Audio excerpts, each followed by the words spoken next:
Bueno, buenas tardes. Me presento.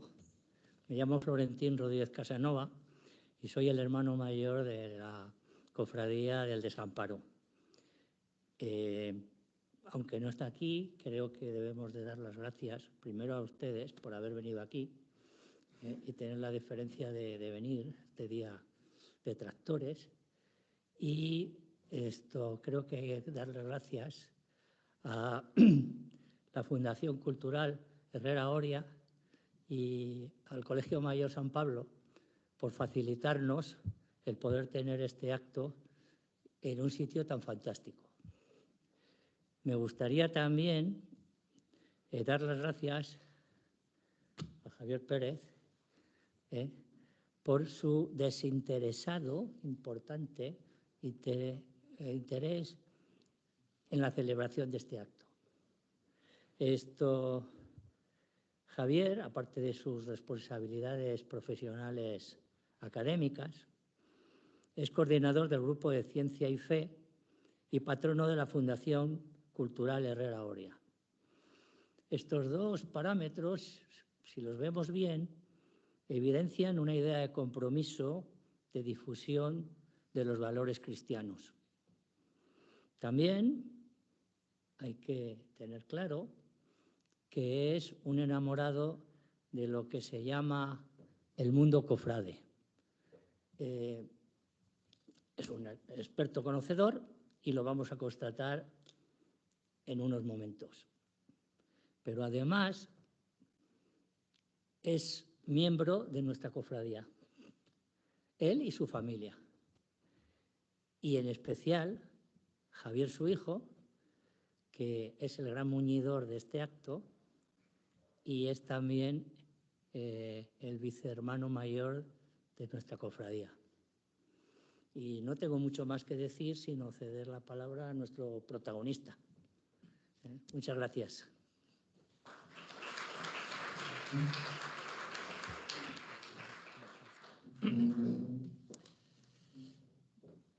Pues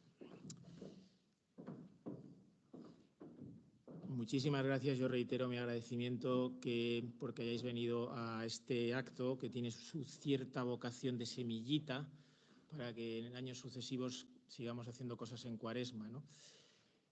Agradezco mucho a Florentín y a mi archicofradía, el Cristo del Desamparo, esta invitación. Bueno, más bien que me hayan aceptado, ¿no?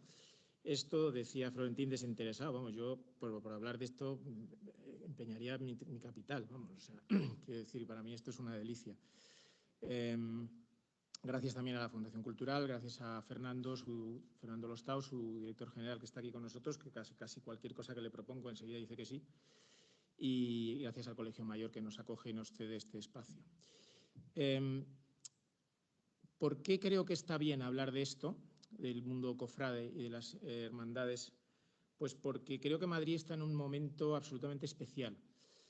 Madrid es una locomotora ahora mismo en todos los sentidos, locomotora económica, locomotora social. Un amigo mío que no es de Madrid dice aspiradora de jóvenes de gran talento, porque entre otras cosas sus hijos ya casi todos están aquí. Y eso convierte este momento histórico de la ciudad en un momento de oportunidad. También estamos viendo unos brotes verdes religiosos como no se ven en otras partes, ¿no? Y es conocidísimo pues, cosas como Jacuna, como Efetá, como Emaús y parroquias con muchísima actividad. Y yo creo que el mundo de las hermandades no se puede quedar al margen de este momento, ¿no? Porque tiene mucho que ofrecer a la ciudad, puede contribuir a su grandeza y puede contribuir a su humanidad y a cosas que iré diciendo a lo largo de la charla. Ahora bien, si bien esto es un preámbulo madrileño, tengo que advertir que voy a hablar fundamentalmente desde la perspectiva sevillana. Para empezar, porque es lo que conozco. La verdad es que yo en Madrid en Semana Santa es raro que me pillen, ¿no? Suelo estar en Sevilla. Y porque, hombre, es cierto, y vaya por delante, que no se trata de decir que lo que se hace en Sevilla hay que imitarlo. Las Semanas Santas son características de cada lugar y así deben ser. Que Madrid, bueno, pues tiene también su faceta de crisol de culturas españolas, pero creo que el epicentro mundial del mundo de las hermandades obviamente es probablemente Sevilla, siendo por Gonzalo que anda por ahí, que es malagueño, pero bueno. Y pues es lo que conozco y yo creo que podemos aprender de allí lo que se ha hecho, lo que se ha conseguido y también lo que no hay que imitar, por qué no decirlo, ¿no? que eso es así. Voy a dividir, tenemos aquí al Cristo del Desamparo. Voy a dividir mi charla en 5 partes, que son las que están ahí. Hablamos un poquito de historia, del fenómeno de la Semana Santa, de las hermandades, algo de simbología, que es un asunto que puede interesar también en cualquier punto. Después haré un poquito un retrato de cómo es una hermandad así potente, no por nada, sino porque se vea hasta dónde se puede llegar con esto, ¿no?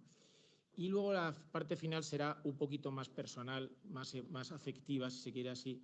Y bueno, pues ya pido disculpas de antemano porque hablaré un poco incluso de cosas familiares y todo, que es sobre sociología y religiosidad.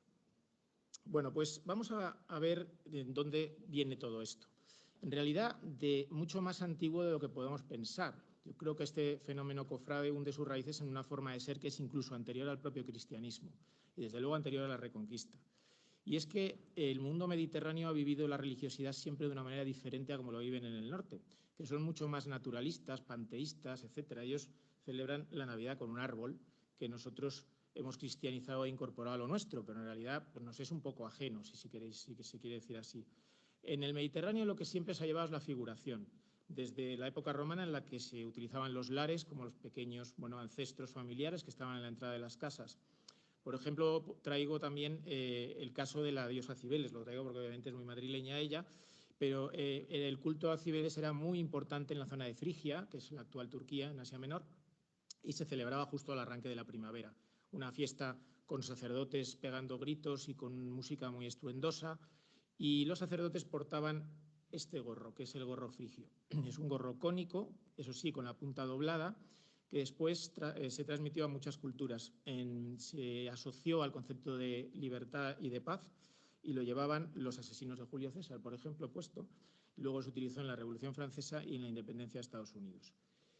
La Inquisición española adoptó el gorro, pero en su faceta totalmente cónica, como signo de escarnio para sus condenados, junto con el San Benito, y después pasaría a las hermandades de penitencia. Esto, primera cuestión o pata en la que se hunde o se basa todo el fenómeno. La segunda, especialmente en Andalucía, es el culto mariano, el culto a la Virgen. Y aquí también los estudiosos quieren ver que de siempre los pueblos mediterráneos se ha dado especial valor a las deidades femeninas, especialmente relacionadas con la fecundidad. Aquí tenemos a Astarte, que fue muy venerada por los fenicios y los tartésicos aquí en la península ibérica, ¿no? Y realmente cuando uno ve cómo se venera, y tengo que tener cuidado con la palabra, a la Virgen María en Andalucía, a veces se da uno cuenta que se le pone llena de simbología que es más bien divina, ¿no? De hecho, cuando en la pandemia no se podían sacar las cofradías a la calle, se hicieron muchos altares y la gente decía, voy a una adoración de la Virgen, y rápidamente la jerarquía eclesial dijo que no se puede decir adoración, y adoración solo se adora a Dios, es una veneración. Pero es verdad que a la Virgen se la lleva bajo palio, que es algo destinado exclusivamente a llevar el Santísimo, pero es porque fue el primer sagrario, el primer cuerpo que contuvo al cuerpo de Cristo, el primer sagrario de la historia. También es verdad que se le dan algunos nombres que tienen que ver con deidades antiguas. Por ejemplo, dentro de las jaculatorias del Rosario se la llama Estrella de la Mañana, tenemos ahí, en el palio de la Macarena. Y esto, ¿qué es Estrella de la Mañana? Pues es Venus, ¿no? Es decir, al final es porque es la primera estrella del día que nos guía, etcétera, etcétera.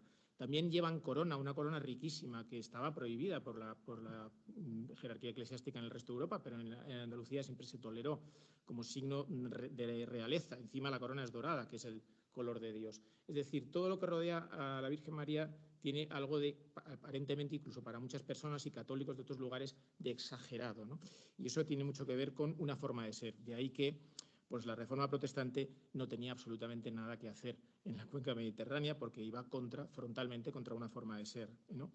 Bueno, pero vamos un poco a lo que es la historia. En el caso de la ciudad de Sevilla, comienza con la Reconquista a cargo del rey Fernando III el Santo, desde su campamento en la localidad de Dos Hermanas, unas tierras que pertenecían a 2 hermanas, hijas de un alto dignatario musulmán, y desde allí pues, le daba culto a una pequeña virgen que le habían hecho una serie de imagineros y escultores franceses que iban con él y que es, por tanto, de ese estilo.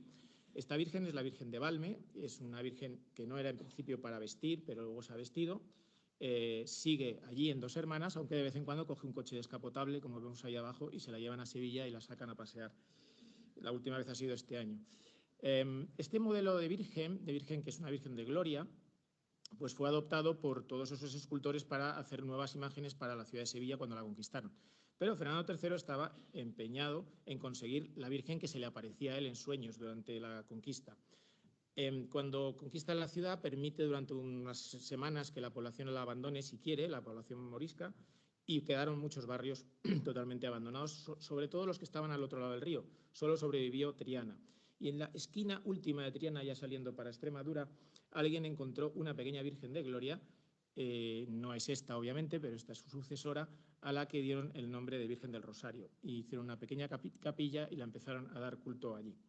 Mientras tanto, Fernando III pues, reorganizó la ciudad medio abandonada en parroquias, construyó algunas de sus famosas iglesias fernandinas, menos famosas que las de Córdoba, pero también bueno, de tipo mudéjar, incorporando pues, los alminares y todos los elementos de mezquitas anteriores, y reunió a todos sus escultores franceses, los metió en la mezquita, que no destruyó, sino que cristianizó, y los encerró hasta que consiguieran hacerle la Virgen que se le aparecía a él en sueños.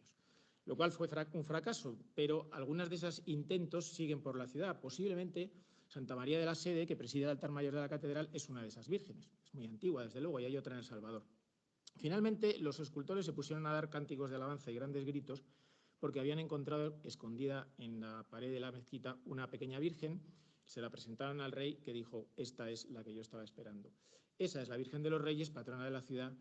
Me suena que tenemos algo en la Capilla de los Reyes dentro de unos días. Bueno, estos escultores también empezaron a hacer las primeras imágenes cristíferas, que, como buenas imágenes francesas de la época, tenían esta curvatura del cuerpo muy característica. La más famosa preside lo más alto no sé si de la reja o del altar de la catedral, es el Cristo del Millón, llamado así por el millón de milagros y de favores que concedía a la gente. Pues bueno, en esa época las estructuras públicas no estaban nada bien todavía, y entonces la gente empezó a asociarse para defenderse, ¿no? Dice mi primo Paco, al que voy a citar varias veces, se me había olvidado citar al Cristo de San Agustín, muy importante y también de la época. El Cristo de San Agustín en la ciudad de Sevilla fue una devoción antiquísima y central. A la izquierda, en blanco y negro, tenemos el auténtico Cristo de San Agustín, que fue quemado en 1936, en el inicio de la Guerra Civil. El otro es una reproducción, que es el que hay ahora, pero la verdad es que la devoción ha disminuido mucho. Se sacaba en procesión cada vez que había una desgracia o cada vez que había algo que agradecer, como en la diapositiva de debajo, que luego mencionaremos. Pero yo decía que la gente se empezó a asociar, y dice mi primo Paco que es que Semana Santa y Seguridad Social tienen las mismas iniciales, y es que es verdad que la intención era sobre todo protegerse, ¿no? Es defender la colectividad, es frenar los abusos, que los débiles estén un poco protegidos, tener más sensación de pertenencia a grupo. Sobre todo hubo asociaciones de tipo gremial y muchas asociaciones hospitalarias. Casi todas tenían un hospital. Ahí tenemos dos de los que actualmente han sobrevivido.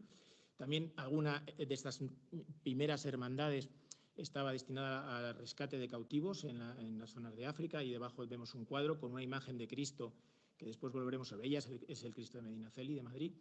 Y pues también había hermandades pues, de tipo estamental, pues, caballeros, de clérigos, de hidalgos, etcétera. Muy poquitas hermandades eran penitenciales en ese primer arranque, ¿no? El culto era interno en las capillas, pero empezaron a hacer también algunos cultos externos. Singularmente, la cosa siempre se dice que comenzó con Fadrique, el primer marqués de Tarifa, que volvió de Tierra Santa, Fadrique Enrique de Rivera. Estuvo un par de años en Tierra Santa, donde ya se hacía el Vía Crucis por la calle de la Amargura, por la Vía Sacra, y entonces construyó un palacio que dice que lo hizo con los planos de lo que pudo ser el Palacio de Pilatos, y es lo que conocemos como Casa de Pilatos, abajo de la imagen, y organizó el Vía Crucis desde su casa, desde su palacio, hasta la Cruz del Campo. Era un humilladero, es decir, una cruz con un templete encima, donde la gente rezaba cuando salía de viaje o volvía, porque esta es la salida hacia Carmona. Bueno, él decía que la distancia era la misma, en realidad es mentira, era el doble por lo menos, y organizó 12 estaciones, en principio, que luego acabaron siendo las 14 actuales, gracias a su descendiente, el quinto marqués de Tarifa. Entonces, algunas de las primeras hermandades empezaron a hacer Vía Crucis a la Cruz del Campo, como la Hermandad de la Veracruz, como la Hermandad del Cristo de San Agustín, que antes ha salido, y la de los Negros, que va a ser la hermandad, para mi gusto, en mi opinión, la más antigua de Sevilla y muy interesante. Después hablaremos un poquito más de ella. Con los años se construiría alrededor de este humilladero de la Cruz del Campo una famosa fábrica de cerveza, que todavía en su escudo lleva y está ampliado pues, el templete del humilladero. También en esa época hay que mencionar a San Vicente Ferrer, cuya teología tuvo mucha importancia porque decía que para llegar a Cristo convenía sufrir el mismo dolor que él durante la pasión. Y por eso los que hacían el Vía Crucis empezaron a disciplinarse, es decir, se daban latigazos. Yo creo que esto ha sido una de las razones por las que la mujer ha quedado apartada del fenómeno de las cofradías hasta bien entrado el siglo XX, porque no era decente, digamos, que llevaran la espalda al aire, y además vestían de blanco, precisamente para que la sangre resaltara sobre el paño blanco, ¿no? No había imágenes en esas procesiones. El protagonista, esto socialmente tiene su interés, era el hermano. El hermano no salía para que le viera nadie, no había público, salía para hacer su estación de penitencia y ya está, ¿no? Si acaso cerraban la procesión con una cruz que llevaba un hermano. Esa cruz con el tiempo empezó a tener un crucificado. Ese es el origen del Cristo de la Vera Cruz de Sevilla, que es la imagen más antigua que sale, que es pequeñito porque lo llevaba una sola persona, ¿no? Y ahora ahí le vemos en su paso procesional. Otra cosa que solían hacer es portar reliquias. Actualmente solamente lo hace la propia Hermandad de la Veracruz. Es una reliquia del Lignum Crucis que va por la calle y la gente se arrodilla y la besa cuando quiere. Por eso los cirios de la Hermandad, como veis los del paso, son de color verde, que es el verde es propio de las reliquias. Bueno, ¿qué es lo siguiente que ocurre? Ya dejando atrás el siglo XV, dejando atrás el siglo XIV, vamos al siglo XV, es la conquista de América, la creación de la Casa de la Contratación, la riqueza brutal en la que entra la ciudad, el monopolio del tráfico de Indias, la llegada una vez al año de la flota de Indias por el río Guadalquivir, que produce un desembarco de riqueza inimaginable. Algunas de esas riquezas iban en los inventarios de los contadores del rey, en otras iban de contrabando, como veremos ahora, y a la ciudad se traslada toda familia que se precie para montar un palacio en la misma y muchas congregaciones religiosas, más de 70 monasterios y conventos que se crean en esa época, entre el siglo XV, y empiezan a ser los primeros mecenas. Así llega Martínez Montañés, el imaginero quizá más conocido de la ciudad, desde Alcalá del Río, su ciudad natal, y es contratado por estos primeros monasterios, por ejemplo, el de los Mercedarios, que estaba en el actual Museo de Bellas Artes de Sevilla, pues le encarga su imagen estrella, que es de las pocas cosas que hizo realmente como imagen procesional. La mayoría lo hizo para altares, el Señor de Pasión. En este cuadro antiguo se le ve muy mayorcito, abajo a la derecha, en una silla de ruedas, porque todos los años iba a verle salir, porque decía que solo le faltaba respirar. Todavía lo sigue haciendo, pero esta vez en forma de estatua de bronce. Allí está en la Plaza del Salvador, viendo salir cada Jueves Santo de la Iglesia del Salvador a su imagen favorita. Yo decía que de América llegaban pues, muchos tesoros y algunas obras de arte también. Por ejemplo, este Cristo de la Sangre, que está hecho de hojas de palma y está hueco y no pesa nada. Se le da culto en la capilla del Baratillo, pero en realidad el Cristo se utilizaba para traer contrabando dentro. O sea, venía lleno de joyas y piedras preciosas. Pero, en fin, y es que tenemos una particular forma de ser, porque ¿qué hubiera pasado si toda esta riqueza hubiera llegado a Amberes en esa época, por decir un sitio? Pues hubieran creado todo un entramado de empresas, de desarrollo económico, etcétera, etcétera, etcétera, ¿no? Porque era gente pues, que le da mucho culto al trabajo. Nosotros pues, nos lo gastamos bastante en bienes suntuosos, en obras de arte, en enriquecer y embellecer la ciudad. Eso no estoy diciéndolo en tono peyorativo. A mí me parece que tiene su valor. Por ejemplo, el valor de la belleza. Todo lo que rodea la Semana Santa está rodeado de belleza y se busca siempre. Y si uno hace lo que sea, hasta la cosa más nimia como cambiar el tipo de flor, le van a criticar o le van a evaluar según lo bello que sea. Y esto provoca también muchas discusiones interesantes. Porque la fiesta, y no me produce ningún problema en llamarle fiesta, ocurre en el arranque de la primavera, por supuesto, cuando la luz es perfecta, cuando la ciudad está bellísima, y por eso se busca que todo sea bello para predisponer el alma y el espíritu de la gente para la devoción. La ciudad está floreciendo el azahar, ahora con el calentamiento del clima ya ha florecido, y las vírgenes pues no son señoras de la edad que tenían que tener la Virgen cuando fue la Pasión, y más en esa época, sino que son chicas jóvenes y guapísimas. Por eso se busca siempre eso, y es algo absolutamente inherente a cómo se vive la Semana Santa allí. Otra anécdota de mi primo Paco es lo que le dijo un compañero costalero suyo un domingo de Ramos, que tiene que ser necesariamente el día más bonito del año y más luminoso. Mirando a la calle decía: señores, al que hoy no le guste su novia, que la deje. Y el verso de Cernuda que decía: azahar, luna, música entrelazados bañan la ciudad toda. Los cultos, por tanto, son puro sentimiento en la calle. El siguiente hito histórico, que también es del siglo XV, es el Concilio de Trento. El Concilio de Trento, que tuvo mucha importancia la presencia de teólogos españoles, se hizo la contrarreforma y había que hacer lo contrario de lo que preconizaban los protestantes. Obviamente, nada de iconoclastia y nada de darle un papel secundario a la Virgen María. Entonces, se determinó que se puede llegar a Dios y se hace bien llegar a Dios a través de las imágenes y que la Virgen tenía un papel absolutamente preponderante. Y entonces, en la ciudad de Sevilla, que era la ciudad más rica del mundo y la ciudad más potente del mundo en ese momento, pues crecen las hermandades penitenciales como la espuma y crece el culto mariano como la espuma. Y empiezan los primeros pasos procesionales, que al principio no eran más que unas andas con una imagen encima, no tenían luz, no tenían iluminación, no tenían flores, se llevaban por fuera. Esto hace que el hermano empiece a perder peso y protagonismo y empieza a ser algo ya hecho para ser visto. Y también para catequizar a la gente. No en vano el pueblo pues era mayoritariamente analfabeto y además pues lo poco que iba a misa pues se la daban en latín, o sea que no entendía nada. También se enriquece la iconografía. Además de las vírgenes pequeñitas que veíamos antes, empiezan las dolorosas. Además de los Cristos, empieza Jesús con la cruz, pero no todavía con la cruz al hombro, al principio era abrazando la cruz en símbolo de aceptación de la pasión. Aquí tenemos al Señor, nuestro Padre Jesús Nazareno, quedémonos con la palabra, de la Cofradía del Silencio de Sevilla, que es el único que durante la Semana Santa sale con esta iconografía, abrazando una magnífica cruz de Carey. Aunque también tengo que señalar este Cristo de una cofradía muy nueva que sale el viernes de Dolores, Cristo de la Corona, sale de la iglesia del Sagrario de la Catedral, porque la imagen sí que es muy antigua, es una imagen de principios del siglo XVI. O sea que la cosa se va enriqueciendo y también empiezan a aparecer los misterios, puesto que se trataba de catequizar representaciones de momentos de la pasión. Por ejemplo, la oración en el huerto.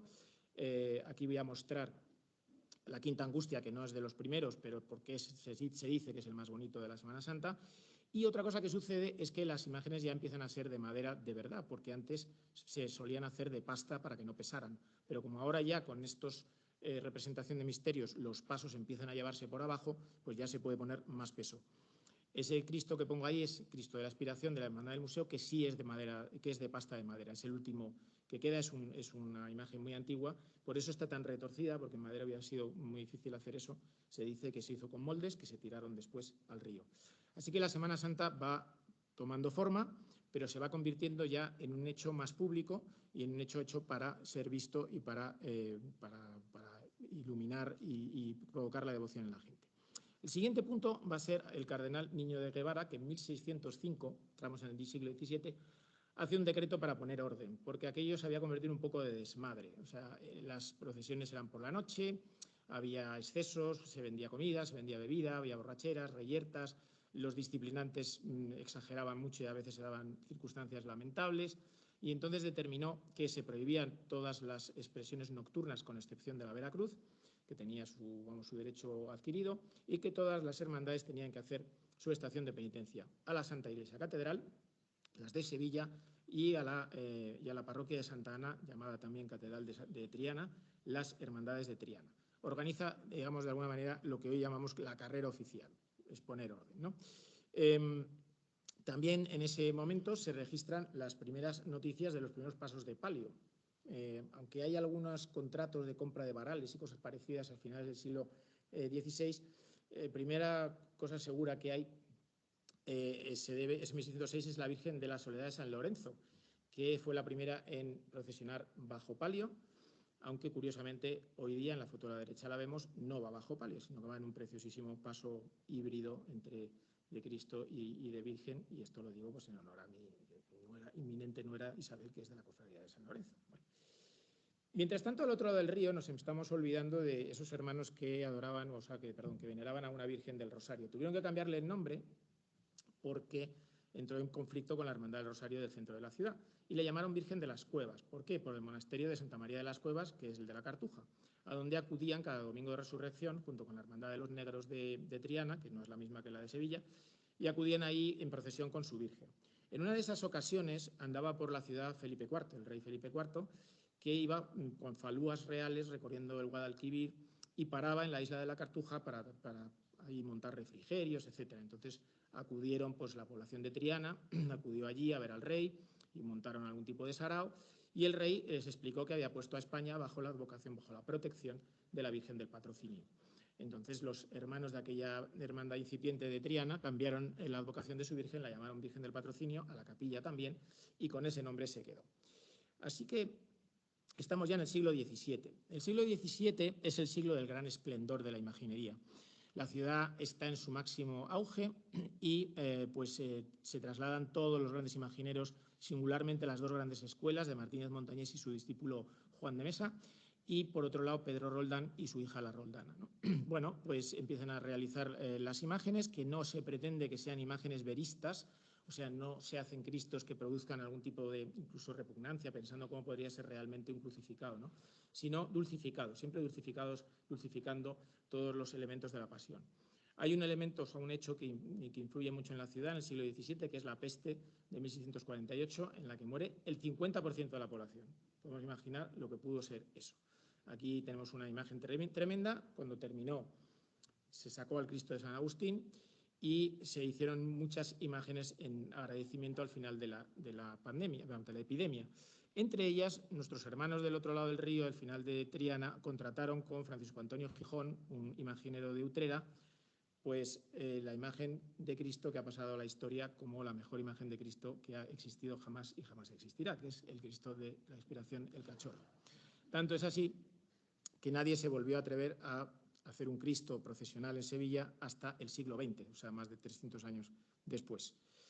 Bueno, ahí dejamos un poco el momento álgido, porque lo que va a venir detrás va a ser una serie de desgracias y catástrofes que vamos de crisis en crisis, que en el caso de la ciudad de Madrid van a acabar laminando completamente la Semana Santa madrileña, que en la época del 17 era muy rica también, y en el caso de Sevilla pues ha tenido sus puntos en contra que han conseguido salvarla un poco, ¿no?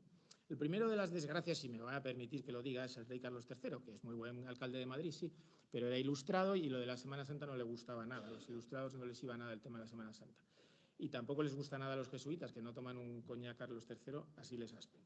Entonces, Carlos III prohibió los disciplinantes y la Semana Santa tuvo que convivir con la Ilustración malamente. Se notó mucho en Madrid, se notó menos en Sevilla. Madrid estaba a la corte, obviamente. Lo siguiente fue la invasión francesa.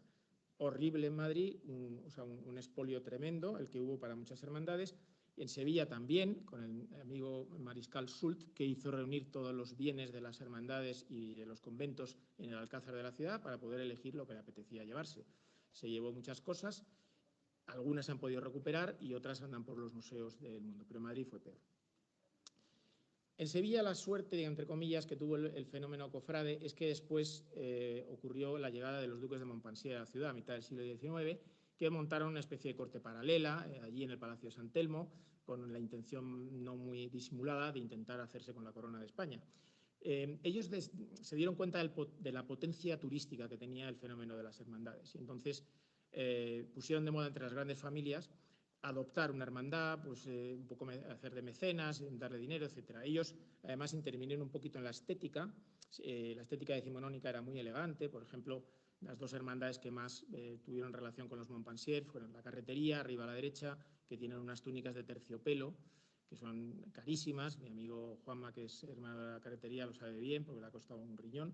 Y abajo tenemos a la izquierda la Virgen de Montserrat, que tiene en el palio, no se ve muy bien, pero flores de lis, ¿no? Son muy borbónicas esa hermandad, ¿no? Entonces esto, bueno, pues palió un poquito la desgracia que había tenido el siglo anterior y la crisis del siglo anterior. Los Montpensier además inventaron el Santo Entierro Grande, que es una procesión extraordinaria en la que los pasos vuelven a salir, pero por orden, contando la pasión por orden cronológico, que se ha celebrado 11 veces, la última el año pasado, con mucha brillantez. Y así pues nos encaminamos ya al siglo XX, al principio del cual las cosas no empezaron muy allá, porque los gobiernos eran muy antirreligiosos, pero la ciudad de Sevilla otra vez vivió una circunstancia particular que hizo que el fenómeno sobreviviera bien, que fue la Exposición Iberoamericana del 27, si no me equivoco en la fecha, que también produjo un fenómeno de mucha bonanza económica. Y también la aparición de este caballero, que es Juan Manuel Rodríguez Ojeda, vestidor de la Macarena, que revolucionó la estética de la Semana Santa. Y en particular creó lo que llamamos hoy las hermandades de barrio, que constituye uno de los grandes contrastes de la Semana Santa de Sevilla, que no parecen completamente diferentes a las hermandades que llamamos de centro, serias o como se las quiera llamar. ¿Qué estaba pasando en la Hermandad del Patrocinio? Pues en la Hermandad del Patrocinio había un tipo llamado Francisco Herrera, Paco Herrera, que era tío de mi padre y que pues no tenía hijos, pero tenía mucho dinero, y entonces decidió reflotar la Hermandad del Cachorro. Era mecenas de toreros y entonces hizo que los toreros y sus sobrinos, entre ellos mi padre y sus hermanos, se apuntaran a la hermandad. Ahí tenemos a Juan Belmonte vestido de hermano del Cachorro, ¿no? Porque realmente mi familia no vivía en Triana y además la hermandad de mi abuelo era el Gran Poder, pero se ve que mi abuelo tampoco opuso mucha oposición y los niños acabaron todos allí. Y además, con el dinero que se tenía, pues la hermandad se rehizo entera, se hizo un paso de Virgen que luego veremos y tuvo una pequeña edad de oro, ¿no? Ahí, ¿no? Después llegó la República con los problemas que hubo de convivencia con las hermandades. Las hermandades boicotearon al gobierno de la República, no al revés, como luego se ha contado alguna vez. Y en los inicios de la Guerra Civil hubo quema de iglesias, sobre todo en la periferia, no demasiadas, fue mucho peor en Madrid. También, como digo, lo de Madrid ha sido pues, una desgracia detrás de otra y a partir de ahí la situación ya quedó casi como pues, muy plana, ¿no? Aquí tenemos la iglesia de San Gil, donde estaba la Macarena, y debajo tenemos a la Virgen de la Amargura enterrada en un ataúd en el cementerio para salvarla cuando luego se la sacó, ¿no?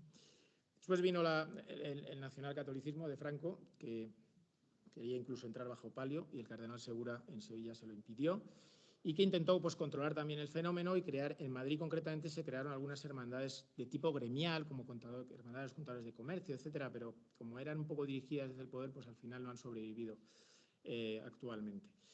Y bueno, pues ahí nos encontramos como que al llegar la democracia, pues la situación de la Semana Santa de madrileña era bastante mala, ¿no? Solamente había algunas hermandades, digamos, sucursales o de origen andaluz. Tenemos el Cristo de Medinaceli, que por cierto, si no lo han leído, recomiendo el libro de los 30 doblones de oro, que es de la escuela de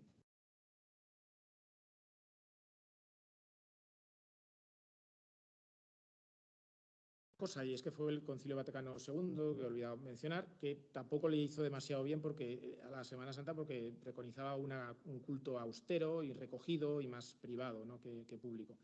En Sevilla, para contrarrestar eso, se hicieron las misiones que se han retomado el año pasado, que las imágenes más importantes se llevan a los barrios nuevos, a los barrios chungos, si me permite la expresión, y allí pues pasan una temporadita en las parroquias nuevas y la verdad es que funciona, ¿eh? El año pasado se hizo con el Gran Poder y la verdad, hace 2 años, y la verdad es que tuvo unos resultados espectaculares. También de esa época es la creación de algunas hermandades en aquellos barrios. Tengo que mencionar el Cerro del Águila. Esto es un fenómeno social que no es impresionante. Todo ese barrio que es nuevo se ha creado en torno a la parroquia. La parroquia ha sacado de la calle numerosos chicos que tonteaban con cosas malas para ponerlos en la banda de música, en las 2 bandas que tienen, y cada martes santo cuando salen es la fiesta del barrio, sale a la calle todo el mundo endomingado y se dirigen al centro de la ciudad más de 3.000 nazarenos con todas sus novias, sus familias, sus abuelas, los bocadillos, los cochecitos de los niños, es como una caravana que es realmente impresionante de ver. Así que en esa situación estamos ahora. Quiero, antes de terminar esta parte histórica, referirme un momento a la Hermandad de los Negros, porque me parece que es una historia interesantísima. La Hermandad de los Negros de Sevilla, para mí, es la más antigua, aunque se dice que es el silencio, porque es la que más tiempo ha estado en el mismo sitio, más de 500 años, y sus reglas y su historia ha sido totalmente continuada. Fue fundada por Gonzalo de Mena y Roelas, también arzobispo de Sevilla, porque había muchos negros libertos que había que proteger. Y digamos, bueno, negros libertos, qué bien. No, bueno, no tan bien. Los negros eran liberados como esclavos cuando o bien enfermaban o bien eran demasiado mayores para trabajar, con lo cual los liberaban y los dejaban absolutamente en la calle sin ningún tipo de recurso. Entonces él les regala unos terrenos para que creen un hospital y una capilla, que se llamó Capilla de los Ángeles desde el principio, y los protege y ahí se crea esa hermandad para que ellos entre sí se puedan proteger, ¿no? Respecto a la advocación de los ángeles, ahí tenemos a los hermanos Machín, que hicieron la canción de Angelitos Negros por la Virgen de los Ángeles, que es la Virgen de la Hermandad, fueron hermanos de la Hermandad los dos, ¿no? Como anécdota diremos que en el siglo XVIII hubo 2 hermanos que se vendieron como esclavos para poder pagar los cultos a la Virgen. Y eso todavía se recuerda porque en esta hermandad no hay hermano número 1 como hermano más antiguo, sino que el más antiguo tiene el número 3. El número 1 y el 2 se reservan para estos 2 hermanos del siglo XVIII. Y tampoco hay hermano mayor, porque el hermano mayor es el arzobispo de Sevilla siempre. Hay alcaide, es lo que tiene. Otra curiosidad es esta calle que está detrás de la capilla, que se llama calle del Conde Negro. Cuando lo escribes esto en el Word para preparar la charla, te pone unos asteriscos, pero no te deja poner negro. Entonces, ¿el Conde Negro quién era? Pues era un noble nombrado por el arzobispo para que mediara en los juicios de esclavos contra los amos o entre la población negra entre sí. Todavía hoy la hermandad, pues evidentemente a partir del siglo XIX ya permitió la entrada de hermanos blancos. Siempre fue encargada de esa cruz, que es muy importante en la ciudad, es la Cruz de las Toallas, que es una de las cruces que se utilizaba en el Vía Crucis de la Cruz del Campo original. Bueno, pues algo tiene este fenómeno, ¿no? Porque ha sobrevivido a un montón de situaciones y sobre todo a sus tradicionales enemigos. ¿Quiénes son los tradicionales enemigos del fenómeno de las cofradías, según Chávez Nogales? Pues el arzobispo y el gobernador. Porque efectivamente esto es un fenómeno del pueblo que es transversal, que gusta a gentes de toda ideología y de todo sentimiento religiosos, vertebra la ciudad, etcétera. He dicho el arzobispo y el gobernador, hoy día se podría decir Palacio y el CECOP. CECOP es una cosa que han inventado para guardar la seguridad de la ciudad y al final es el que decide todo, claro. Pero en fin, hay que siempre estar en la lucha. Vamos a hablar un poquito de simbología. Bien, vamos fatal. Bueno, todas las hermandades suelen tener varias imágenes que denominan titulares. Son las imágenes a las que dan culto. Esas imágenes nunca se mandan a una exposición, siempre están para el culto, salvo que estén restaurándose, y se les da culto todo el año. Tienen diversos cultos que veremos después. Las imágenes cristíferas deberían ir vestidas, puesto que son pasionistas, de morado, que es el color de la Cuaresma y el color de la Pasión. Salvo que por algún motivo histórico puedan ir de otro color. Por ejemplo, Jesús ante Anás, conocido en Sevilla como el silencio blanco, pues va de blanco, porque Anás en el Evangelio dice que lo vistió con una túnica blanca por tomarlo por loco. Pero si no, pueden ir con túnicas moradas, que pueden ser lisas, que eso gusta mucho, porque cuando en la calle parece que anda, pero en realidad hay unas túnicas preciosas, como esta del Gran Poder, que está bordada con cardos, que es el símbolo de los pecados, con los que carga Jesucristo con la cruz. O bien con acantos abiertos, como el Señor de Pasión, que tiene esta preciosa túnica de acantos, que son símbolo de resurrección y de esperanza, también se pueden tener. Los Cristos deberían llevar corona de espinas, porque es histórico, es lo suyo, y porque nos recuerda el sufrimiento. Y dicen que el cachorro mira al cielo no solamente por comunicarse con su padre, sino por las espinas de la corona. Pero unas veces lo ponemos con corona de espinas y otras sin ella. Y la discusión ahora se ha trasladado al campo estético, pero en realidad no debería ser así, ¿no? Bueno, respecto a las flores que también se llevan, pues es frecuente ver a los crucificados y a los nazarenos, llamamos nazareno al Señor con la cruz a cuesta, sobre un monte de claveles rojos. En realidad, esto es otra de esas cosas que la gente se cree que es una costumbre atávica de toda la vida y no es para tanto. Esto se empezó a hacer después de la guerra. Se buscaba que el faldón del paso, que este es un poco oscuro, pero suele ser rojo o así vermellón, la canastilla dorada y el monte de claveles rojos hicieran la bandera de España. Pero en realidad, en opinión de mucha gente, es un error. Solamente ver esta fotografía ya nos damos cuenta que la mirada se nos va a los claveles, porque el rojo es de una intensidad tremenda, aparte de que no pega con el morado, como todos sabemos. Tradicionalmente, los pasos iban pues, o bien con lirios, como este Cristo de la Fundación de los Negritos, o con hojarasca o otras cosas como el paso de la carretería. Esto es un poco para tenerlo en cuenta. Es frecuente, o era, porque ahora ya quedan pocos, que en las canastillas haya ángeles grandes. Esto es para recordar que durante todo el sufrimiento de la pasión el ejército celestial acompañaba a Jesús para aliviarle o para darle ánimo, ¿no? Este es el paso del silencio, que todavía los tiene de buen tamaño los ángeles, y en el paso del Gran Poder, que lo hizo el mismo autor que el cachorro, pues han quedado muy desdibujados, porque en el siglo XIX le pusieron, este paso del siglo XVII, pero en el siglo XIX le pusieron esos faroles y los ángeles ahora parecen parte de la decoración. Bueno, por parte de la Virgen hay que decir que la Virgen pues debe ir en general de blanco. De blanco porque es el color de Cristo y ella es pues, el sagrario de Cristo. Y los cirios que acompañan a la Virgen también deben ser blancos. Sin embargo, los del Cristo pueden ser negros o se usa mucho también, especialmente si Cristo está muerto, los cirios de ese color que se llama color tiniebla. ¿De acuerdo? Luego también, si la hermandad está fusionada con la sacramental, pueden ser cirios rojos, y antes también vimos que había cirios verdes si se llevaba una reliquia. La Virgen, como digo, en general debe ir de blanco en lo que se refiere a la saya, pero no necesariamente el manto. Rodríguez Ojeda, que le mencioné antes, fue el que empezó a introducir muchos colores en los mantos de las vírgenes, como el rojo de este manto de la amargura, que está tan bordado que prácticamente ni siquiera se ve el rojo. Una costumbre interesante que se da en la Cuaresma y que no es tan antigua también, es la de vestir a las vírgenes de hebreas. Así tenemos ahora en estos días a las dos esperanzas de Sevilla, la Macarena y la Esperanza de Triana. Esto también es una cosa que viene de Rodríguez Ojeda, porque era devoto de la Virgen de la Iniesta, virgen pobre en aquella época donde las hubiera, que la tenía que vestir con mantos prestados. Entonces, en una de las ocasiones no tenía ni siquiera un manto que ponerle a la Virgen y se le ocurrió hacerle un traje de papel. Y se lo hizo y dijo, voy a vestirla de hebrea. En realidad está vestida de palestina, porque es lo que se sabía, los que habitaban entonces en Tierra Santa, pues obviamente eran palestinas. Entonces la cosa gustó mucho y a partir de entonces empezó a vestir a las vírgenes durante la Cuaresma, pues así se llama vestimenta de hebreas. Respecto a la corona, antes lo dije, las vírgenes en teoría no deberían llevar corona, pero esto fue tolerado siempre. Al principio corona de plata, que es el color de Cristo, el color del cuerpo de Cristo y de la Eucaristía, pero la Macarena pues se hizo la primera una corona de oro y a partir de ahí pues todas la imitaron. Bueno, oro es el color de Dios, o sea que pues un poco abundando en lo que decíamos antes.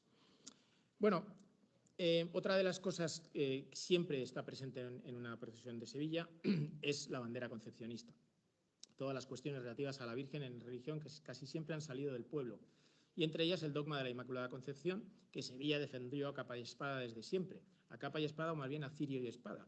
Porque aquí vemos la bandera concepcionista de la Hermandad del Silencio, la primera que la sacó, que va flanqueada por un nazareno con un cirio y otro que lleva una espada, con el sentido de la defensa, ¿no? Otra de las cosas que tiene que ver con el marianismo es el paso de Virgen. La historia de la Semana Santa también es una historia de crear el mejor trono posible para la Virgen María. Ya dijimos que el primer palio era de la Soledad de San Lorenzo. Rodríguez Ojeda hace numerosos cambios e intervenciones, entre ellos en este palio de la Macarena vemos ¿cómo se llama esto? Unas transparencias, ¿no? Ahí vemos en la frontal del palio. Eso es para imitar las ventanas que se ponían en las capillas sacramentales, de manera que entrara luz natural justamente para iluminar el ostensorio. Es nuevamente un recuerdo de que ahí está el cuerpo de Cristo, ¿no? Y la ciudad está llena de algunos letreros, algunos azulejos con frases marianas, como este que está en el Arco de la Macarena. Ella es tabernáculo de Dios y puerta del cielo.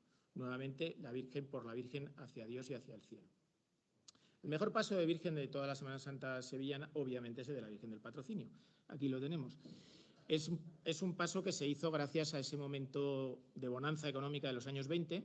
Fue hecho por las hermanas Antúnez, no por Juan Manuel Rodríguez Ojeda, y está lleno de motivos rocieros. ¿Por qué? Porque las hermandades del Rocío, cuando abandonan la ciudad de Sevilla, pasan por delante de la capilla del Patrocinio, que se abre y ahí pues son despedidas por la Virgen del Patrocinio. Entonces, en la delantera, aunque se ve poco, pero hay una Virgencita del Rocío, hay unas estatuas de San Lorenzo y San Isidoro, de San Leandro y San Isidoro, todo es de plata, la candelería, los varales, etcétera, etcétera, ¿no? O sea que se trata de crear pues, un trono magnífico para la Virgen, que, por si se me olvida decirlo, la Virgen en la procesión siempre va la última. ¿Por qué? Bueno, pues por referencia al pasaje evangélico que dice que la Virgen María iba detrás de su hijo durante toda la pasión, siguiendo lo que le estaba pasando. De ahí que obviamente sea una Virgen dolorosa y que por eso se la llena de flores, se la mece, se la canta, se le tocan marchas, porque es una manera que tiene el pueblo de consolarla en un trance tan terrible. Vemos aquí la frontal del paso y vemos los candelabros también de cola, que son muy conocidos pues, con el escudo de la hermandad en este paso de Virgen. Vamos a hablar un poquito de la hermandad, simplemente para que veáis hasta dónde puede llegar, ¿no? Está una hermandad y que puede podemos decir, organizar la vida de la gente casi todo el año.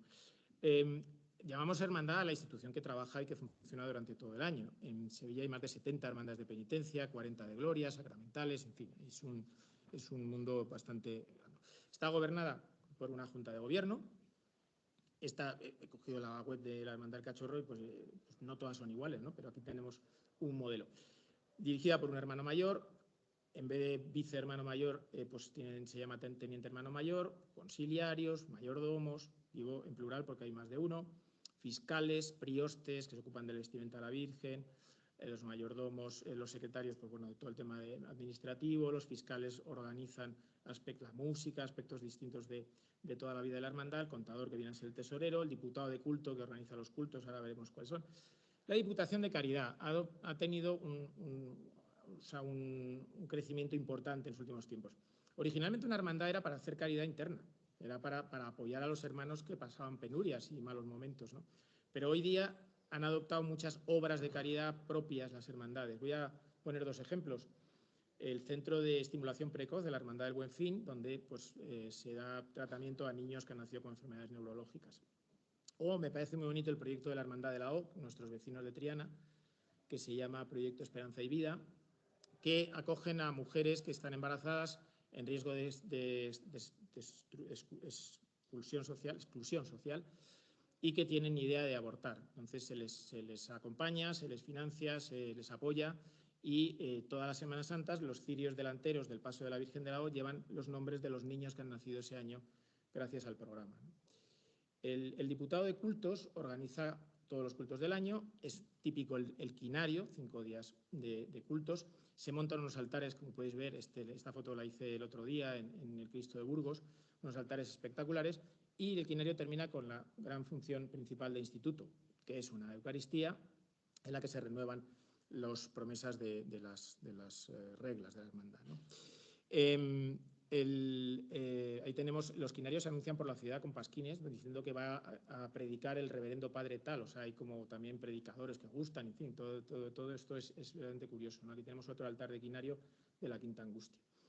Después están los acólitos, no les voy a llamar como les llama Antonio, que ya está ahí al fondo, porque me parece mal. Los acólitos son chavales jóvenes que forman una especie de cuerpo que luego va a ir con los ciriales muy cerca del paso, pero también tienen la responsabilidad de acudir y atender a todos los cultos durante el año. Hay bofetadas por ser de los acólitos en algunas hermandades, hay catequesis de acólitos, hay formación, etcétera, etcétera, ¿no? Que es un elemento claro. Bueno, para que os hagáis una idea de lo que puede hacerse en la hermandad, pues me metí en la web del Cachorro y fue el primero en quedarme sorprendido, ¿no? Hay catequesis de confirmación, de primera comunión, de mistagogía, que creo que es una catequesis de adultos, de la Biblia, misa de hermandad todos los viernes, ensayos de costaleros, quedada de Holy Cards, jornadas de priostía, conciertos de bandas de música de Semana Santa, 3 al año, besapiés del Cristo, besamanos de la Virgen, conferencias, práctica del Stabat Mater, celebraciones navideñas, la zambombá, comidas de hermandad, no paran. Es decir, la vida de la gente se articula un poco en la hermandad, ¿no? La gente se bautiza en la hermandad, es característico que nace un niño y lo primero que se hace es apuntarle a la hermandad. Si la familia está bien orientada, además de apuntarle a la hermandad, le apunta al Sevilla. Si no, bueno, creo que hay otro equipo, pero bueno. Luego, pues, se casa la gente en la hermandad y ahora todas las hermandades tienen columbarios donde la gente está colocando sus cenizas, como están ahí mis padres en la del Cachorro, ¿no? Entonces, esto es la vida del día a día del año, pero obviamente el día mágico y maravilloso de la hermandad es el día de la salida procesional. Entonces la hermandad se transforma en cofradía de nazarenos. Hablando de eso, vamos a hablar un momento de esta vestimenta. Esta vestimenta se debe a la Hermandad del Silencio, por eso se llama así, porque es nuestro Padre Jesús Nazareno, y el primero que se la puso, que la utilizó fue Mateo Alemán, este famoso escritor de novela picaresca, que fue hermano mayor de esa hermandad, y que cambió lo que llevaban antes, que era una corona de espinas y un pañuelo, por el gorro cónico, ¿no? Y el antifaz para que no se reconociera a nadie, ¿no? Esto es interesante, el antifaz produce uniformidad. Esto es algo que en una ciudad tan estratificada como la de Sevilla es esencial, y en todas partes, ¿no? Produce uniformidad y desconocimiento. Y yo aseguro que a veces sorprende mucho cuando estás en la capilla ver la gente que hay ahí esperando para salir, ¿no? Es decir, la ferretería, los tatuajes, los pelos de colores, es inimaginable. Es curioso que este fenómeno pues te haga ver en la iglesia gente que probablemente es difícil de ver en otros sitios, ¿no? Por eso es tan transversal el fenómeno. Bueno, pues como digo, aquí vemos la vestimenta de nazareno puede ser de tipo, digamos, serio, nazarenos vestidos de color negro, es un atuendo que se impone en el siglo XIX, como los nazarenos del Gran Poder arriba a la izquierda, y luego a la derecha vemos un nazareno de estos creados por Rodríguez Ojeda, de lo que son las cofradías que llamamos de barrio. Estas cofradías de barrio, digamos que se tomaron un poco la venganza de la gente del centro, generalmente buena sociedad, más adinerada, y entonces crearon una vestimenta totalmente lujosa. El antifaz es de terciopelo, el escudo de la hermandad va bordado, la capa es de una rica tela, hasta los zapatos, en el caso de la Macarena, como este nazareno que es de la Macarena, tienen hasta placas de plata, ¿no? Se trataba de poner de manifiesto que esto es una fiesta para el pueblo y no tiene nada de malo que lo sea, en mi opinión, y se crea ahí un contraste interesante en la Semana Santa, ¿no? Entre el mundo, hermandades serias que exacerban todo el silencio, el simbolismo, etcétera, y hermandades más de barrio, tienen recorridos muy largos porque vienen de la periferia, y abajo tenemos una foto de la conciliación, ahora no me acuerdo cómo se llama. Javier, ¿cómo se llama esto? La Concordia, gracias. La Concordia que cada año se hace entre la Hermandad del Gran Poder, que son los de negro, con los hermanos de la Macarena, que son los que van de capa, ¿no? Bueno, y esta es la hermandad, como decía. Bueno, ¿cómo funciona el cortejo que sale a la calle? A veces va abriendo una banda de música, detrás va la primera insignia, que es esa cruz de guía grande, acompañada en ocasiones por bocinas que llevan esos nazarenos. Son recordatorio de unas trompetas que se usaban hasta el siglo XIX con un sonido bronco, así para abrir paso y decir que venía la hermandad. Detrás de la banda de música y de la cruz de guía irían, en nuestro caso, 1000 nazarenos de Cristo, organizados en tramos. Delante de cada tramo hay una insignia. Nunca falta el Senatus romano, recuerdo de Roma, el Sin Pecado, la Virgen, y finalmente el libro de reglas, que siempre está muy rico y lo lleva muy decorado y lo lleva un nazareno. Detrás de eso, pues bueno, también tenemos aquí el Mediatrix, que es otra insignia muy característica. Como nuestra iglesia la han convertido en basílica menor, pues llevamos el canopio y el tintinábulo, que lo dice. Y después va el paso de Cristo, la banda de música, las insignias de la Virgen. La última suele ser el estandarte, que va doblado de esa manera curiosa por lo que se le llama el bacalao. Y finalmente, estos son los hermanos de la Macarena, que son una de las bandas de música, y finalmente en las hermandades más serias generalmente se cierra con una colección de sochantes, que recuerdan a un coro pero van en silencio, y un sacerdote que se llama preste. Este es el final de la hermandad del silencio. Obviamente el centro de la cofradía son las imágenes, pero eso, si queréis, pues doy otra charla el año que viene, porque no es el día de hablar de las imágenes. Pero solo voy a decir una cosa. Algunas imágenes tienen una cosa muy especial, todo el mundo lo sabe. Eso se llama unción. Así le llaman los propios imagineros. ¿Qué es la unción? La unción es lograr que una imagen sea tan equilibrada, sea tan perfecta, que el alma del escultor ha pasado a la imagen en parte. Y por tanto, como instrumento de conexión con lo divino, es especial. Y es curioso porque todos, si pensamos en la Semana Santa de Sevilla, pensamos en algunas imágenes que todos nos vienen a la cabeza: el Gran Poder, el Cachorro, la Macarena, que vemos aquí en la calle Parras en la mañana de Viernes Santo, experiencia que hay que hacer una vez en la vida por lo menos. Pero hay otras que no son tan conocidas y que también tienen esta unción, ¿no? Por ejemplo, la Virgen de las Aguas a la izquierda, la Hermandad del Museo, o la Virgen de la Consolación, que es muy moderna. La Virgen le llaman de los ojos azules, la única Virgen que tiene los ojos azules, una imagen moderna y que tiene algo. Y eso es muy interesante. ¿Por qué? Porque yo creo que los del Concilio de Trento tenían razón. A través de las imágenes se puede llegar a Dios, aunque algún tonto se quede mirando el dedo en vez de la luna. Eso es verdad, pero no es así, ¿no? Vale, pues esta es la primera parte de la charla y ahora me voy a poner, como dice, algunos serios. No os penséis que queda mucho. Uf, madre mía. Pero no queda mucho. Pero esto ya lo voy a leer porque es más personal y más íntimo, si se quiere, ¿no? Vamos a hablar un poquito de sociología. ¿Qué tiene este fenómeno? Que ha sobrevivido a todos los avatares históricos que hemos relatado antes. Pestes, gobiernos antirreligiosos, la invasión francesa, la quema de conventos e iglesias, el nacionalcatolicismo, la llegada de la democracia que provocó las huelgas de costaleros y parecía que se iba a acabar.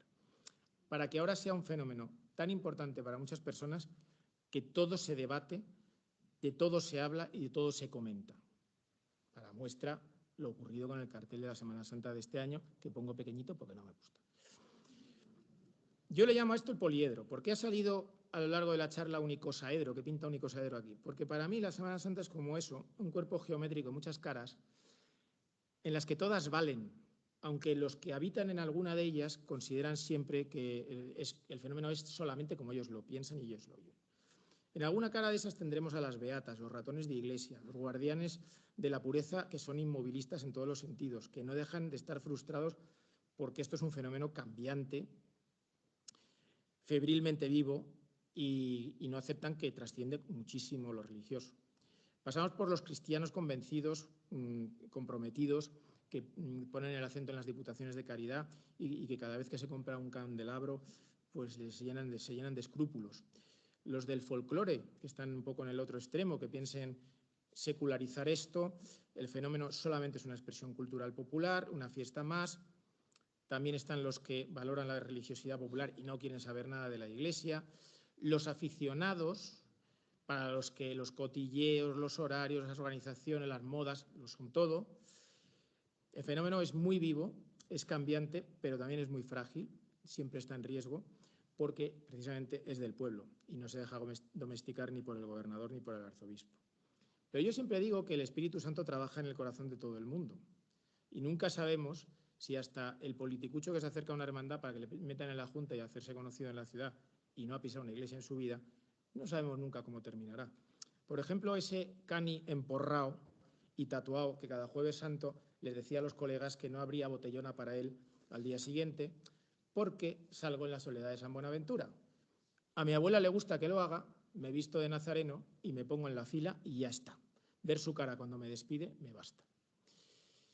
Bueno, si en este fenómeno hay quien dice que es uno de los pilares de su existencia, esto es de Antonio Garrido, el del Palermazo, que es una forma de vida, me lo dijo Pilar el otro día que anda por ahí, o quien pone en su cuenta de X que pasa 51 semanas del año escondido en Madrid esperando que llegue un nuevo domingo de Ramos en Sevilla, Daniel Villacastín, es que algo tiene, ¿no? Yo creo que en muchas ocasiones se produce un fenómeno de recuerdos intensos, de cuestiones afectivas que a veces tienen su origen en la infancia, ¿no? Y por otro lado también es importante la pertenencia o ver un poco el fenómeno desde dentro de una hermandad. Porque así también sientes que asumes una especie de legado que tienes que continuar y que se sitúa en una línea histórica. Ya hemos visto en mi familia realmente pues la Hermandad del Cachorro está presente desde los años 20 o por ahí. Siempre hay recuerdos infantiles. Este no soy yo, pero podía serlo. Mi primer recuerdo es cuando yo tenía 5 años y andaba como este, con la cara destapada y con una varita por la calle Canalejas. Y todo el mundo me decía que eso era imposible porque el cachorro no pasa por la calle Canalejas. Pero el otro día di con una crónica y vi que en el año 72, en el que yo tenía 5 años, llovió y la cofradía volvió por la calle Canalejas. O sea que yo tenía razón. Bueno, el impacto de ver gente mayor llorando puede producir impactos infantiles pues muy importantes y que duran toda la vida. El hacer bolas de cera, que te cuenten cosas sobre la pasión. Luego llegas de Madrid, además, y la primavera ya ha empezado. Luego vuelves a Madrid y cuentas en lo que has vivido en la guardería y en el cole, y es bastante asombroso. Pero vamos a profundizar un poquito en esto porque esto son cosas más personales y me voy a basar en un artículo de la revista Nazarenos que escribió Guadalupe Fernández. Es una socióloga que trabaja en Estados Unidos en una universidad de corte marxista e intentó explicarle a sus compañeros este fenómeno con las experiencias de sus padres, que hasta se han trasladado a Triana para estar más cerca son de la experiencia de Triana, etc. Y recurría al sociólogo Max Weber. El sociólogo Max Weber habla del desencantamiento del mundo en las sociedades occidentales debido a la globalización, a la pérdida del hogar, a la racionalidad, a la pérdida del cerebro social y colectivo. No hay creencias comunes que vertebren a la sociedad y la unan. No hay un hogar-ciudad donde uno se sienta en casa, donde el que pasa por tu lado no es un posible agresor o un enemigo, sino un conciudadano que tiene cosas en común contigo. Este desencantamiento no ocurre en la ciudad de Sevilla porque 75.000 de sus ciudadanos desfilan como nazarenos todas las Semanas Santas. Vemos impedidos en silla de ruedas, vestidos de nazareno, empujados por hermanos. Familias enteras que se reúnen, se visten juntos, acuden a la hermandad.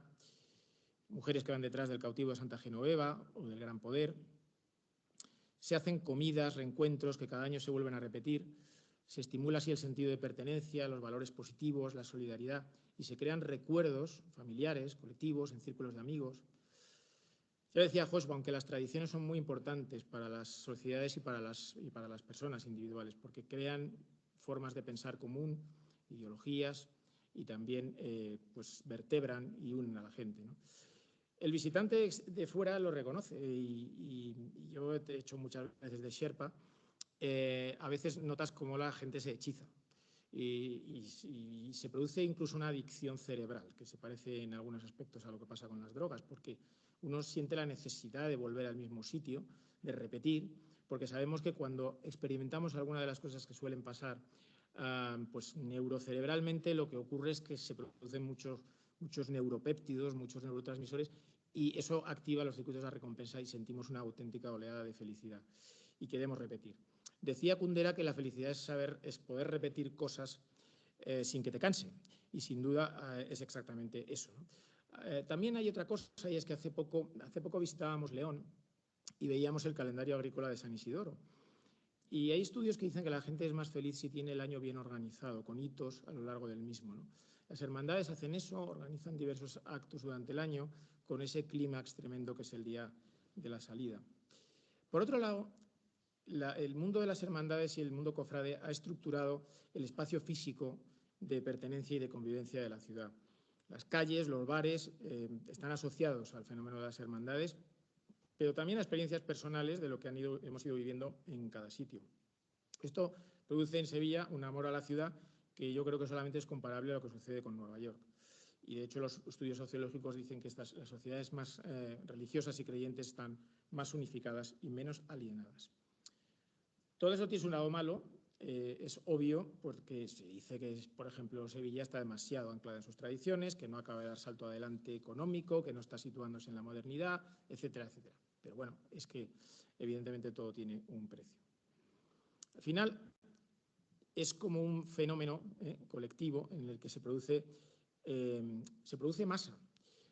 Es decir, el individuo se transforma en masa, pero en lugar de convertirse en la masa asesina que tanto se teme, ¿no? Esta casi cantidad de eventos en los que ciudadanos corrientes han cometido atrocidades, esta masa es la masa para lo positivo, es la masa socializada, que socializa emociones, que funciona síncronamente, ¿no? Ahí no vale nada, no vale la razón, no vale la teoría, es una vivencia que va al fondo de lo que somos, ¿no? Cuando volvemos a la misma esquina cada año, pues nos acordamos de lo que somos, nos acordamos de nuestros antepasados también. Hay una conexión pues, con toda nuestra historia familiar. Los niños que subíamos a hombros para que vieran, pues ahora son los que no nos dejan ver porque se han hecho muy altos. Pero y esa conexión también con los que ya no están, ¿no? Decía, aquí voy a citar a Chávez Nogales, este es el Cristo de la Miel en el cementerio de Sevilla. Es una cita que también se la debo a mi primo Paco y que voy a leer. Al día siguiente de la procesión, el hermano mayor anda por los senderos floridos de aquel alegre cementerio de Sevilla, buscando las tumbas olvidadas de los cofrades para dejar sobre ellas los mejores claveles de la Virgen. Flores frescas que son toda la gloria que aguarda a los cofrades. Estos hombres humildes de las barreduelas sevillanas, sencillos menestrales o ingeniosos artífices que se pasaron la vida trabajando silenciosamente en su tallercito, y se murieron sin más ambición que la de añadir unos hilillos de oro o unas libras de cera o plata al tesoro de su hermandad. Voy a citar también a Antonio Burgos, obviamente, como no, maestro que nos abandonó no hace mucho, y escribió un famoso artículo por el que le dieron el premio Demófilo, recordando a su padre, al alfayate del barrio de San Vicente, que siempre salía con el farol de cruz de guía del Gran Poder, y él no dejaba de ver cada Semana Santa, aún muchos años después de muerto. Aún no sé por qué arco o esquina de mi barrio, antes que la zancada del paso racheado le dé un andar de hombre al que todo lo puede, antes de que la noche se mire en un espejo de negros capirotes y ceras de tinieblas, vendrán rompiendo el tiempo con esa cruz de guía, dos faroles sin fecha que me sé de memoria. Su cristal, el reflejo del pabilo que arde, el vástago tallado, la contera de goma, la orla que corona ese sol apresado con reflejos de luna, y las gotas de cera que lloran mi tristeza y empañan los recuerdos. Pero, ¿cómo conecta todo esto con la religiosidad? Todo el mundo cree en algo. Todo el mundo tiene cosas que para él son sagradas. Hay personas que se fían a cuestiones un poco prosaicas, como puede ser el Atlético de Madrid o el partido político. Pero en otros casos, pues son anhelos religiosos. Siempre son cosas que te han hecho vibrar y emocionarse. A mí no me toques eso, ¿no? Como se suele decir, ¿no? Luego las personas más conscientes, las menos indiferentes, pues intentan responderse a las grandes preguntas de la vida y al final acaban aceptando una cosmovisión creyente o una cosmovisión atea. Pero esto está siempre gobernado por la emoción y la razón simultáneamente. Yo creo que es muy difícil tener una religión actual madura si no la razonamos bien y nos formamos bien. Pero también es difícil ser religioso sin acompañarlo de emociones y recuerdos, porque somos una mezcla de ambas cosas, ¿no? El fenómeno del fenómeno cofrade es, para los que la viven, esencial en el desarrollo de su sentimiento religioso o su religiosidad personal. Por eso hay que respetarlo siempre, aunque a veces sea una religiosidad popular, extraña e incluso claramente absurda. Porque en el mundo cofrade se quedan, como decía antes, algunos contrastes muy interesantes. Por ejemplo, en particular, el contraste de lo íntimo y de lo esplendoroso. En lo íntimo podemos estar en una calle estrecha, con el marco constituido por la primavera recién brotada, el aroma del azahar mezclado con el de incienso, la cera, noches frescas, la luz de los cirios, sonidos que en ese caso son muy tenues, se puede oír el frufru de los ruanes, el rasgueado de los pies de los costaleros, el crujido de la madera del paso, los capataces hablan con voz tenue y los gemidos de los esfuerzos de los costaleros. Todo eso en una hermandad que llamamos seria. En esa mirada a lo mundano y a lo de abajo podemos encontrar el susurro de Dios como lo sintió Samuel en la noche. Nos podemos recoger en nosotros mismos, después mirar arriba a la imagen, hablarle y rezarle.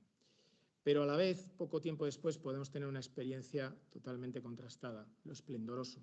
La elevación de la mirada a la imagen, música estruendosa, griterío, el cerebro social en plena acción, una emoción y corazones latiendo a la vez. Como por ejemplo cuando cantamos el himno de la Macarena en la entrada y recordamos a los que no están.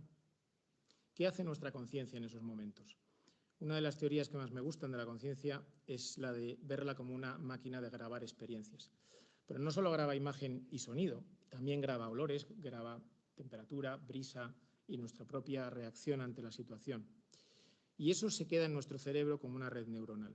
Si el recuerdo es importante, la red será fuerte y permanecerá allí, porque además volveremos al recuerdo. Y está comprobado que cada vez que volvemos a un recuerdo lo modificamos, es decir, el recuerdo va variando y va evolucionando con nosotros. Esos son los auténticos tesoros cerebrales que tenemos que cuidar y que además en este caso pues van unidos a lo sagrado y a lo divino. Nuestros antepasados musulmanes, cuando observaban que un artista estaba plenamente conectado con lo divino, le gritaban el nombre de Dios, le decían Alá. Este grito ha devenido en nosotros en nuestro olé, y nuestro olé se oye muchas veces en las calles durante la Semana Santa y tiene toda la lógica, porque son momentos en los que todo el mundo está a lo mismo, todos los corazones están funcionando a la vez y es evidente que Dios se apunta.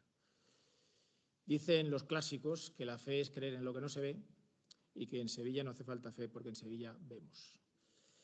Y además es que es verdad que se producen conversiones y a veces espectaculares. Y voy a terminar contando una. El caso de Brad Waters. Brad Waters es este guiri americano que se afincó en Sevilla en el año 92 al hilo de la Expo y de la riqueza que había, tipo guapo, exitoso. En 1993 puso el primer local de rayos ultravioleta de la ciudad. Bueno, creo que el primero de Europa. Y se forró. Y como hizo mucho dinero, se dedicó a ser el rey de la noche. No había discoteca ni bar donde no le conocieran, pero eso hizo que descuidara el negocio, se endeudó, se arruinó, tuvo que venderlo todo y acabó poniendo propaganda en los parabrisas de los coches. Él era americano, hijo de un judío y una protestante. El fenómeno religioso para él no significaba nada, huía de la ciudad en Semana Santa, pero en aquella ocasión era Viernes Santo, bajó a la calle con ideas de suicidio y al doblar la esquina se encontró con Cristo diciéndole a San Dimas, hoy estarás conmigo en el paraíso. Es el Cristo de la Hermandad de Montserrat. Y aquello le impactó y se fue a hablar con un conocido y le dijo, estoy jodido de verdad y no sé qué hacer. Y el conocido, que era de Sevilla, le dijo, haz lo que hacen los sevillanos, vete al Gran Poder y cuéntaselo. Él no sabía ni lo que era el Gran Poder, el otro se lo explicó. Impactado por el Cristo de Montserrat, se fue a San Lorenzo pensando que le iban a cobrar entrada. Entró y habló con el Gran Poder. No sabemos lo que se dijeron, pero de allí salió transformado. Empezó catequesis, se bautizó de adulto, después se hizo adorador de nocturno en la capilla de San Onofre, ha seguido hablando con el Gran Poder todos estos años y en la noche del Jueves Santo, en la madrugada, nunca deja de acompañarle en la estación de penitencia. El padre, una vez que le vio, le dijo, pues no sé qué te ha pasado, pero antes eras un capullo y ahora es una buena persona. En definitiva, hace 30 años fue a Sevilla buscando fortuna, buscando hacerse millonario, este es Waters en la actualidad, y al final encontró un tesoro mucho más grande. El mundo de las hermandades, como digo, puede aportar muchísimo a una ciudad, puede vertebrarla, puede crear lazos de amistad, de unión en torno al Señor y a su Madre. Puede organizar el año, ser lugar de encuentro para las catequesis, para todos los grandes momentos de la vida. Y creo que en Madrid estamos ante una gran oportunidad. Se puede ver que se pueden hacer muchas cosas y grandes, ¿no? Y conseguir que esta foto pues, no sea un montaje en el futuro y que sea una foto de verdad y lo tengamos en la calle.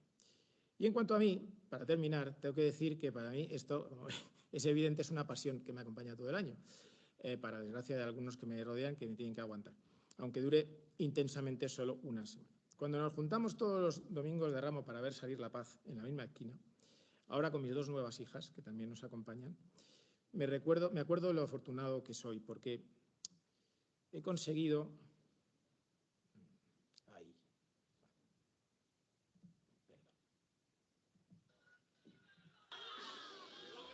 Porque he arrastrado a ello pues, a mi pobre mujer y a mis hijos, pero con esta pasión yo he aprendido a mirar la vida de otra manera, a escuchar e incluso a amar mejor. Me ayuda a ver lo que soy, me enseña que los mejores recuerdos que tengo en el cerebro hay que cuidarlos y que hay que volver a ellos porque están en la cabeza, pero no se deben perder.